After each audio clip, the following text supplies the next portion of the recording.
This is WLOX News Now at 5. Your news starts right now.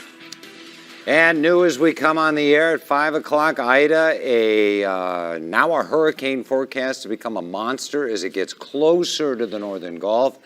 Beau Rivage now being evacuated by noon tomorrow. The gaming floor must be empty by later tonight. A mandatory evacuation issued in Hancock County. Low-lying residents must get out by 10 tomorrow morning. Now, even the Saints are no match for Ida. Tomorrow's preseason game just got called off. And right now we're going to go straight over to Chief Meteorologist Carrie Duncan for more on the recent developments with Hurricane Ida. Yeah, we do have the latest information, and it is starting to make a landfall along Cuba's western tip, so a hurricane warning there.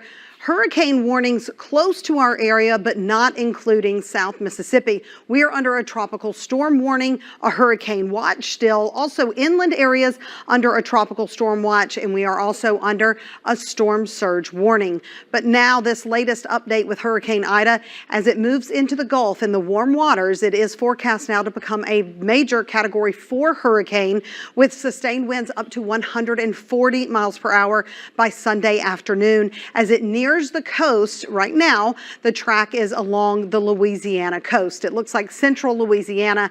We are still going to see a lot of rain, 5, 6 to 10 inches of rainfall. So torrential rains, that will cause possibly some flash flooding on top of all of the rain we've already seen today and more that we could see tomorrow. Also storm surge, as much as 7 to 11 feet of water above the ground. So looking at what's happening with that wind forecast, you can see the wind field is fairly large, but the problem is as this storm continues to strengthen, that means the storm surge is going to get higher. So the closer it gets and stays higher, then we're going to see all of that wall of water pushing up into our area. So that is going to in turn create high storm surge for us, which is why we're under that storm surge warning.